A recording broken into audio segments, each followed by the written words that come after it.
దేశ ఆర్థిక ప్రగతికి పునాదులు వేసిన గొప్ప ఆర్థికవేత్త సంస్కరణశీలి డాక్టర్ మన్మోహన్ సింగ్ అని మానకొండూరు శాసన సభ్యుడు డాక్టర్ కవంపల్లి సత్యనారాయణ పేర్కొన్నారు. దేశ మాజీ ప్రధాని మన్మోహన్ సింగ్ మృతికి సంతాప సూచకంగా శుక్రవారం ఎల్ఎండి కాలనీలో ఎమ్మెల్యే క్యాంపు కార్యాలయంలో ఆ మహనీయుని చిత్రపటానికి పార్టీ నాయకులతో కలిసి పూలమాలలు వేసి నివాళులు అర్పించారు. ఈ సందర్భంగా మన్మోహన్ సింగ్ మృతికి సంతాప సూచకంగా 2 నిమిషాల మౌనం పాటించారు. అనంతరం ఎమ్మెల్యే డాక్టర్ కవంపల్లి సత్యనారాయణ మాట్లాడుతూ మన్మోహన్ సింగ్ మృతి దేశానికే దిగ్భ్రాంతి కలిగించిందని ఆయన పేర్కొన్నారు.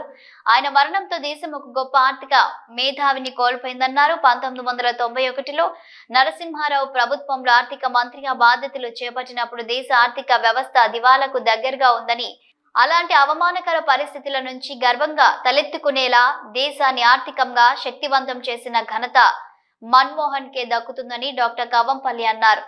డాక్టర్ సింగ్ భారత ప్రభుత్వంలో వాణిజ్య మంత్రిత్వ శాఖ ఆర్థిక సలహాదారుగా, ఆర్థిక మంత్రిత్వ శాఖ ప్రధాన ఆర్థిక సలహాదారుగా, ఆర్థిక మంత్రిత్వ శాఖ కార్యదర్శిగా, ప్రణాళిక సంఘం డిప్యూటీ చైర్మన్ గా, reserve bank of India governor గా, ప్రధాన మంత్రి సలహాదారుగా, యూనివర్సిటీ గ్రాంట్స్ కమిటీ చైర్మన్ గా ఎనలేని సేవలు అందించారని ఆయన కొనియాడారు.